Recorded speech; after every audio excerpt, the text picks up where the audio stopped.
सुनो एक पल के लिए, बाकी सब कुछ बंद कर दो और सिर्फ सुनो। क्या तुम इसे महसूस कर सकते हो?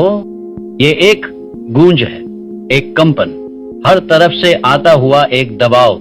यह भीड़ का विशाल अदृश्य वन है। यह उन लोगों की भीड़ नहीं है जिन्हें तुम देख सकते हो। यह विचारों की, उम्मीदों की, परंपराओं की भीड़ है। यह चीजें जैसी होती हैं कि कुचल देने वाले गुरुत्वाकर्षण का भार है। यह तुम्हारे जन्म के पल से ही तुमसे कानाफूसी करती है। स्कूल जाओ, अच्छे नंबर लाओ, एक सुरक्षित नौकरी पकड़ो, घर खरीदो, उसी रास्ते पर चलो जिस पर सब चलते हैं। ज्यादा होशियार मत बनो, ज्यादा अलग दिखने की कोशिश मत करो। घुल मिल जाओ।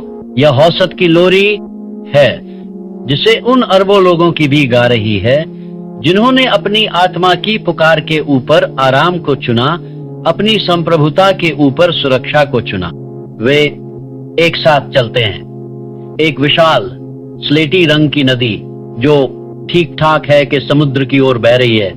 उन्हें अपनी संख्या में गर्मी मिलती है, अपने मिलते जुलते विचारों में मान्यता मिलती है।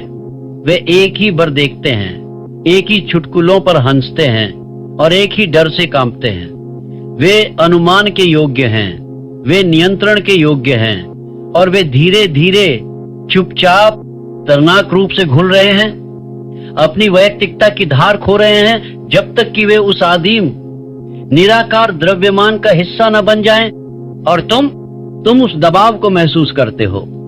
तुम जानते हो कि मैं किस बारे में बात कर रहा हूं। यह एक शारीरिक एहसास है। यह तुम्हारी छाती में एक जकड़न है जब तुम कुछ अलग करने का सोचते हो। यह तुम्हारे पेट में एक डर है जब तुम उस रास्ते से हटने का सपना देखते हो जिसे तुम्हारे लिए चुना गया है। ये लोग क्या कहेंगे कि फुसफुसाहट है, एक ऐसा है जो महत्वाकांक्षा को मार देता है। भीड़ तुमसे नफरत नहीं करती, नहीं, इससे भी बदतर है, उसे तुम्हारी परवाह ही नहीं है। तुम उसके लिए सिर्फ एक और बूंद हो उस नदी में। अगर तुम संघर्ष करते हो तो यह तुम्हें धीरे से वापस खींच लेगी। अगर तुम छलांग लगाने की कोशिश करते हो तो यह तुम्हें नीचे खींच लेगी। ये कहते हुए नहीं कि मत करो, बल्कि ये कहते हुए कि क्यों परेशान होते हो, यहाँ कितना आरामदायक है। लेकिन तुम्हारे अंदर कुछ है, कुछ अलग। एक चिंगारी जो स्लेटीपन में घुलने से इनकार करती है। एक आवाज जो उस भी के शोर के बीच बीच चीखती है। एक हिस्सा जो जानता है कि तुम यहाँ घुलने के लिए नहीं बल्कि क्षय होने के लिए पैदा हुए हो। तुम यहाँ एक प्रतिध्वनि बनने के लिए नहीं बल्कि एक आवाज बनने के लिए आए हो। आज हम उसी हिस्से के बारे में बात करेंगे। हम उस शक्ति के बारे में बात करेंगे जो तुम्हें उस नदी में एक बूंद से एक चट्टान में बदल सकती है। एक ऐसी चट्टान जिसके इला औसत की लहरें टकरा कर टूट जाती है। ये अडिग होने की कला है। ये सिर्फ इद्दी होना नहीं है, ये सिर्फ मजबूत होना नहीं है। ये अपने मूल के साथ, अपनी सच्चाई के साथ, अपने उद्देश्य के साथ इतना गहरा जुड़ जाना है कि बाहरी दुनिया का शोर और दबाव अप्रासंगिक हो जाए। यह एक ऐसी आंतरिक स्थिति बनाना है जो बाहरी परिस्थितियों से प्रभावित न हो। ये आसान रास्ता नहीं है, ये आराम का रास्ता नहीं है।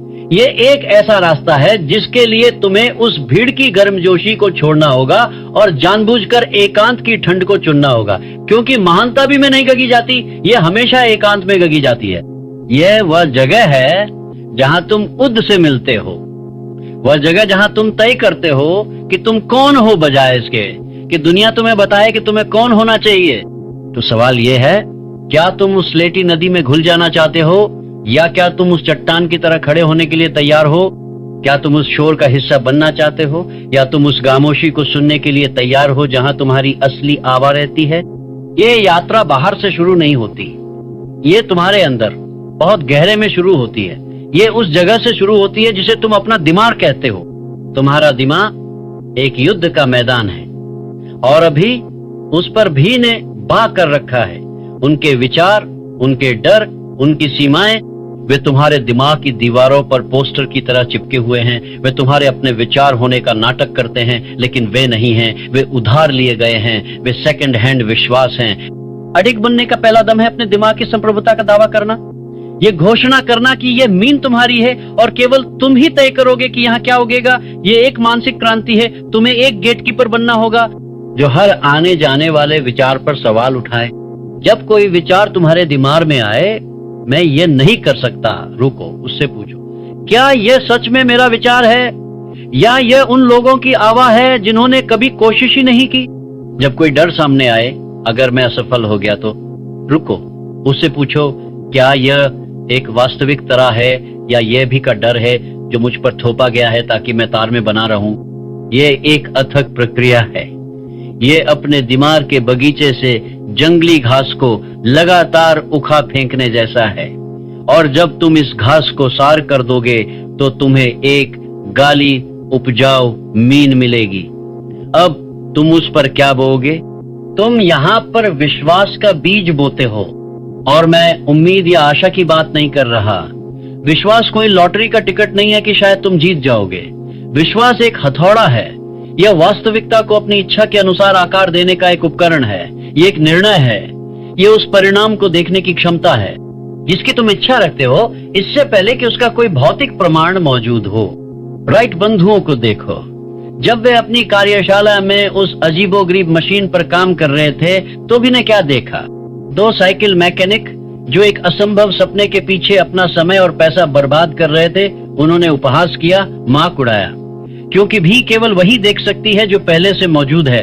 लेकिन राइट बंधुओं ने क्या देखा? उन्होंने पंख देखे, उन्होंने हवा के दबाव को महसूस किया, उन्होंने बादलों के बीच से रास्ता देखा। उनके दिमाग में वे उस मशीन को उगा चुके थे हजारों बार। उनके लिए उगान एक संभावना नहीं थी। ये एक ऐसी हकीकत थी जो अभी तक प्रकट नहीं हुई थी। उनका विश्वास भी की राय पर आधारित नहीं था। ये उनकी अपनी दृष्टि पर, उनके अपने संकल्प पर आधारित था। यही अडिग विश्वास है। ये बाहर से मान्यता नहीं मांगता, ये अपनी ऊर्जा अंदर से खींचता है। ये विश्वास कैसे पैदा होता है? ये हो ऑटो सजेशन, आत्म सुझाव की प्रक्रिया से पैदा होता है। यह अपने दिमाग को जानबूझकर लगातार उस सच्चाई से भरने की प्रक्रिया है जिसे तुम बनाना चाहते हो। यह सिर्फ सकारात्मक सोचना नहीं है, यह अपने पूरे अस्तित्व को, अपनी हर कोशिका को एक एकल अटूट विश्वास के साथ संतृप्त करना है। तो तुम्हारा विश्वास क्या है? वह एक अटल विश्वास क्या है जिसे तुम अपने दिमाग की मीन में बोना चाहते हो? मैं अपनी इस्मत का निर्माता हूँ। मेरे अंदर हर चुनौती से पार पाने की शक्ति है। ब्रह्मांड मेरी सफलता के लिए षड्यंत्र कर रहा है। एक विचार चुनो, एक विश्वास, और उसे अपना मंत्र बना लो। उसे लिखो, उसे सुबह सबसे पहले और रात को आखिरी बार पढ़ो। उसे तब तक दोहराओ जब तक वह तुम्हारे कानों की सुनी हुई आवाज न रहकर तुम्हारे ऊन की गूंज न बन जाए। पहले तो यह अजीब लगेगा। तुम्हारा तार्किक मन जो भी के नियमों से प्रशिक्षित है विद्रोह करेगा। वह कहेगा यह बकवास है। उसे कहने दो, तुम्हें उससे लड़ना नहीं है, तुम्हें बस बीज को पानी देते रहना है। धीरे धीरे वह विश्वास तुम्हारे चेतन मन से रिसकर तुम्हारे अवचेतन मन में समा जाएगा, और तुम्हारा अवचेतन मन वह तुम्हारी इच्छा और वास्तविकता के बीच का पुल है।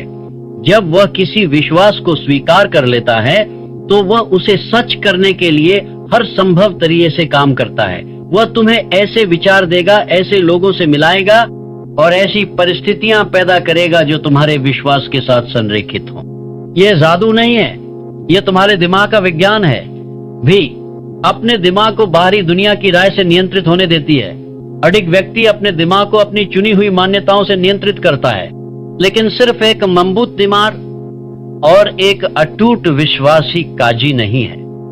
एक चट्टान को सिर्फ मजबूत नहीं होना चाहिए, उसे एक जगह पर स्थिर भी होना चाहिए। उसे एक लंगर की जरूरत होती है, और वह लंगर है तुम्हारा उद्देश्य। तुम्हारा मकसद भी बहती है क्योंकि उसका कोई मकसद नहीं होता। वह उस दिशा में जाती है जहां हवा उसे ले जाती है, जहां ढलान उसे ले जाती है। उसका कोई नक्शा नहीं होता, कोई ध्रुव तारा नहीं होता, इसलिए उसे नियंत्रित करना, उसे भटकाना इतना आसान होता है। एक अडिग व्यक्ति अपनी जगह पर खा रहता है क्योंकि वह किसी छी के लिए खा होता है। उसके पास एक क्यों होता है, एक निश्चित मुख्य उद्देश्य, एक ऐसा कारण जो उसकी हर सांस, हर एक्शन को अर्थ देता है। यह उद्देश्य तुम्हारा क्यों है। यह वह ईंधन है जो तुम्हारे विश्वास की आग को जलाए रखता है।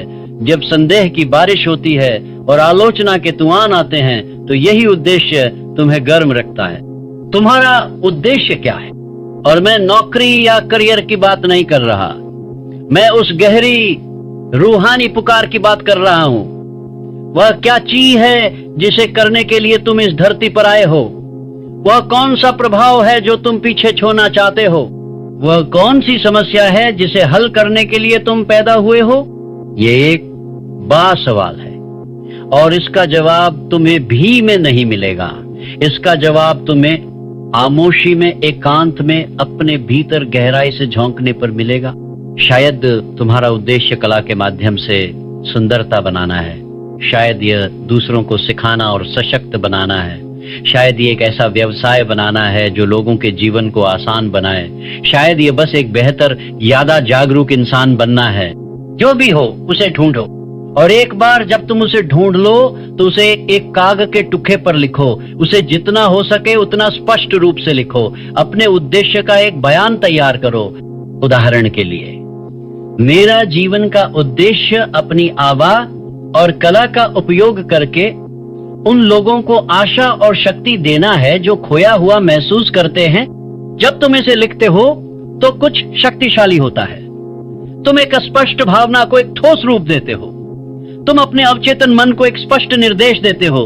तुम ब्रह्मांड को एक संकेत भेजते हो कि तुम अब सिर बा नहीं रहे हो, तुम अब नेविगेट कर रहे हो। यह उद्देश्य तुम्हारा व्यक्तिगत ध्रुव तारा बन जाता है।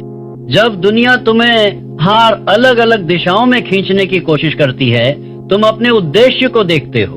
जब लोग तुम्हारी पसंद पर सवाल उठाते हैं, तुम अपने उद्देश्य को देखते हो।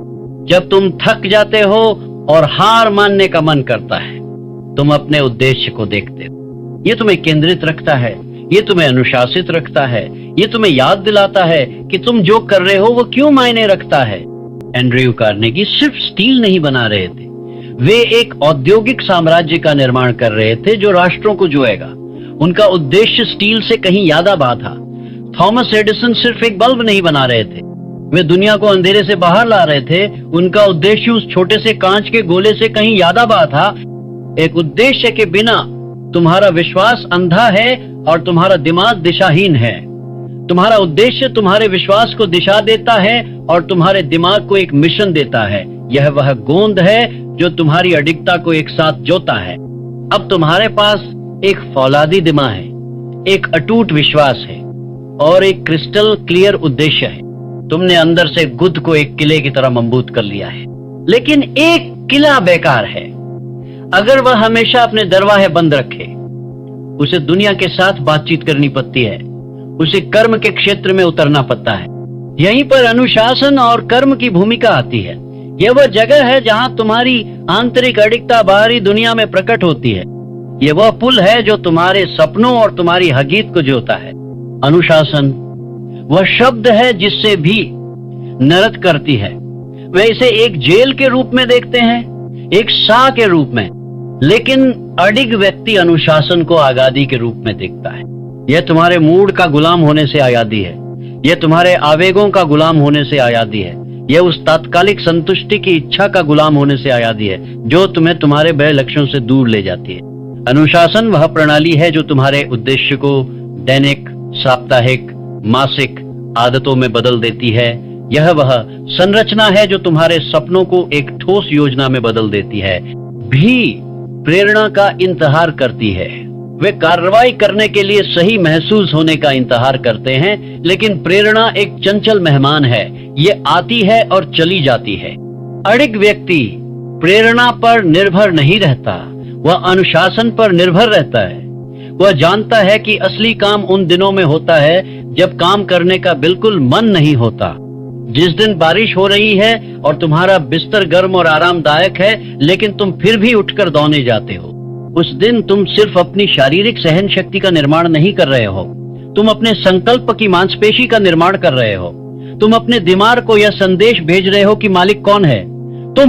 तुम्हारा अनुशासन, तुम्हारी इच्छा शक्ति।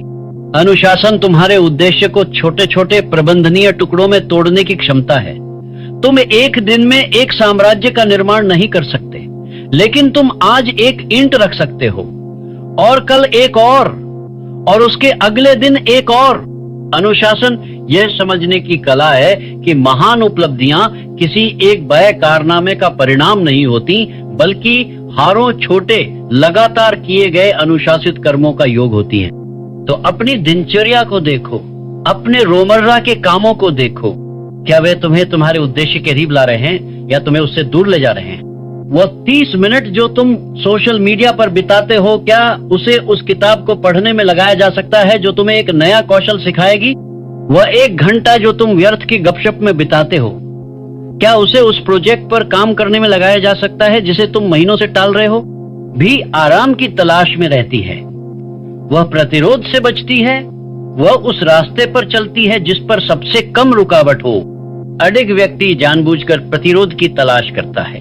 वह उन चीजों को करता है जो मुश्किल हैं, जो असुविधाजनक हैं, क्योंकि वह जानता है कि विकास हमेशा आराम क्षेत्र के ठीक बाहर होता है। एक मांसपेशी को मजबूत होने के लिए टूटना पड़ता है, एक हीरे को चमकने के लिए दबाव सहना पड़ता है, एक इंसान को अडिग बनने के लिए चुनौतियों का सामना करना पड़ता है, और अनुशासन कर्म की ओर ले जाता है। कर्म ये डर का एकमात्र मार्ग है। भी विश्लेषण के पक्षाघात पैरालिसिस ऑफ एनालिसिस में जीती है। वे हर कोण से सोचते हैं, हर संभावना पर बहस करते हैं, हर परिणाम की चिंता करते हैं, और अंत में वे कुछ भी नहीं करते। अडिग व्यक्ति समझता है कि स्पष्टता कर्म से आती है, सोचने से नहीं। तुम तब तक नहीं जान सकते कि तुम्हारा आइडिया काम करेगा या नहीं जब तक तुम उसे आजमाते नहीं। तुम तब तक नहीं जान सकते कि तुम कुछ कर सकते हो या नहीं जब तक तुम उसे करने की कोशिश नहीं करते। पहला दम उठाओ, भले ही वह एक छोटा अपूर्ण दम हो। वह पहला ईमेल भेजो, वह पहली पंक्ति लिखो, वह पहला ऑन कॉल करो। जिस क्षण तुम कर्म करते हो, डर की धुंध छंटने लगती है, गति ऊर्जा पैदा करती है। एक चलती हुई गाही को दिशा देना आसान होता है, एक खई हुई गाही को हिलाना मुश्किल होता है। जब तुम कर्म के मार्ग पर चलोगे तो तुम गिरोगे, तुम असफल होगे, यह अपरिहार्य है।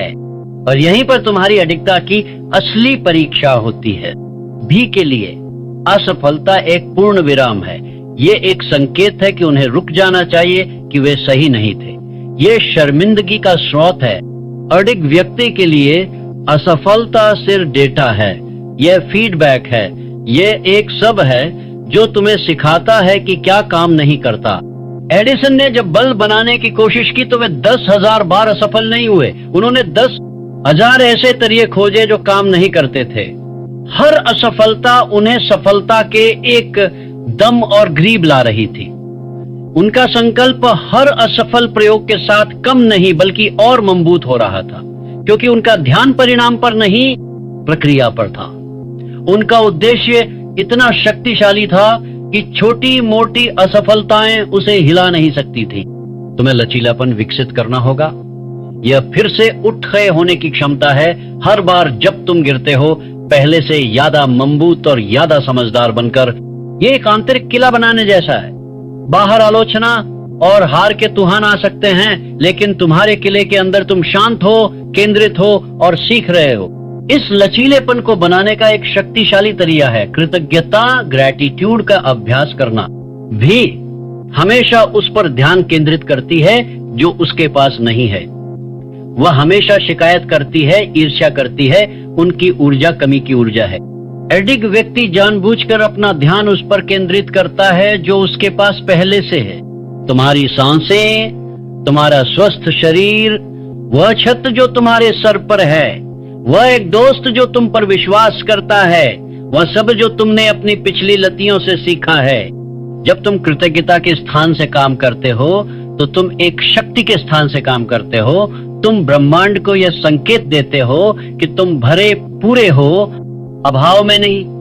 और आकर्षण का नियम कहता है कि तुम उसी को आकर्षित करते हो जो तुम हो। कृतज्ञता तुम्हारी ऊर्जा को बदल देती है और तुम्हारे जीवन में और भी अच्छी चीजें लाती है। ये तुम्हें विनम्र रखता है, ये तुम्हें मीन से जोए रखता है, और ये तुम्हें याद दिलाता है कि सबसे मुश्किल दिनों में भी तुम्हारे पास आभारी होने के लिए बहुत कुछ है। तो अब तुम्हारे पास सारे उपकरण हैं। एक किला जैसा दिमाग, एक अटूट विश्वास, एक स्पष्ट उद्देश्य, एक लोहे का अनुशासन और हर झटके से वापस उछलने का लचीलापन। तुमने उद को अंदर से बाहर तक फिर से घा है। तुम अब उस भी से बिल्कुल अलग दिखते हो। तुम्हारी चाल में एक अलग आत्मविश्वास है, तुम्हारी आंखों में एक अलग चमक है, तुम्हारी बातों में एक अलग वन है। तुम अब हवा में बहने वाला पत्ता नहीं हो, तुम एक गहरे ज्वाले पे हो। लेकिन एक आखिरी सबसे महत्वपूर्ण टुकड़ा बाकी है, वह वातावरण जिसमें यह पेय सबसे अच्छा फलता फूलता है। वह है एकांत। आमोशी भी आमोशी से डरती है। वह इसे शोर से, मनोरंजन से, विकर्षणों से भर देती है, क्योंकि आमोशी में उन्हें उद का सामना करना पड़ता है। उन्हें उन सभी सवालों और असुरक्षाओं का सामना करना पड़ता है जिन्हें वे नगरंदा करने की कोशिश कर रहे हैं। लेकिन अडिग व्यक्ति के लिए एकांत एक अभयारण्य है, यह एक प्रयोगशाला है। यह वह जगह है जहां वे रिचार्ज होते हैं, जहां वे सोचते हैं, जहां वे अपनी अगली चाल की योजना बनाते हैं। यह वह आमोशी है जहां तुम अपनी अंतरात्मा की आवाज सुन सकते हो। ये वह खामोशी है जहां तुम्हारे सबसे अच्छे विचार पैदा होते हैं। ये वह खामोशी है जहां तुम बाहरी दुनिया के शोर से कटकर अपनी आंतरिक शक्ति से फिर से जूझते हो। तुम्हें अपनी जिंदगी में जानबूझकर एकांत के लिए समय निकालना होगा। ये सुबह 15 मिनट जल्दी उठना हो सकता है, ये लंच ब्रेक में अकेले टहलना हो सकता है, ये वीकेंड पर कुछ घंटे बिना किसी डिवाइस के बिताना हो सकता है। यह वह समय है जब तुम अपने दिमाग के बगीचे की देखभाल करते हो। यह वह समय है जब तुम अपने उद्देश्य के ध्रुव तारे को फिर से देखते हो। यह वह समय है जब तुम अपने विश्वास को मजबूत करते हो। भी तुम्हें इसके लिए दोषी महसूस कराएगी। वे कहेंगे कि तुम असामाजिक हो, कि तुम अजीब हो। उन्हें कहने दो, तुम वह काम कर रहे हो जो वे करने से डरते हैं। तुम उद का सामना कर रहे हो, तुम अपनी कुल्हाड़ी तय कर रहे हो। तो अब यह सब तुम्हारे सामने है। अडिग बनने का, भी से अलग दिखने का खाका। ये कोई रहस्य नहीं है, ये कोई जादुई गोली नहीं है, यह एक चुनाव है। और उसके बाद ये एक दैनिक, प्रति घंटा, प्रति मिनट का अभ्यास है। यह उस स्लेटी नदी के किनारे खड़े होकर ये फैसला करने का चुनाव है कि तुम उसमें दम नहीं रखोगे। यह मुने और पहाड़ पर चना शुरू करने का चुनाव है, भले ही रास्ता अकेला और खाओ। क्योंकि पहाड़ की चोटी से जो नारा दिखता है वह नदी में बहने वाली भी कभी नहीं देख पाएगी। बातचीत का समय समाप्त हो गया है, विश्लेषण का समय समाप्त हो गया है। तुम्हारे अंदर की वह आवा, वह चिंगारी, वह अब और इंतजार नहीं कर सकती। उसे तुम्हारी जरूरत है, उसे तुम्हारी जरूरत है कि तुम उस पर दाम लगाओ। उसे तुम्हारी जरूरत है कि तुम उसकी गातिर लो। आज पहला दम उठाओ, उस एक विचार को चुनो जो भी कहे और उसे अपने दिमाग से निकाल फेंको। उस एक विश्वास को चुनो जो तुम्हारा है और उसे और से बोलो। कागज का वह टुकड़ा लो और अपने उद्देश्य की पहली पंक्ति लिखो। वह एक अनुशासित काम करो जिसे तुम टाल रहे हो। भी को देखो, उसे अच्छी तरह से देखो और फिर मुड़ जाओ और चलना शुरू करो। अडिग बनो। ये रास्ता लंबा है, ये एक दैनिक अभ्यास है। अगर आप इस रास्ते पर एक साथी, एक मार्गदर्शक चाहते हैं, अगर आप ऐसी और आवाज़ें सुनना चाहते हैं जो आपको आपकी आंतरिक शक्ति और आपके असली मकसद की याद दिलाएं, तो इस सफर में हमारे साथ शामिल हों। इस चैनल को सब्सक्राइब करें और उस बेल आइकॉन फंस को दबाएं ताकि इस अकेले रास्ते पर आप कभी भी अकेले न चलें।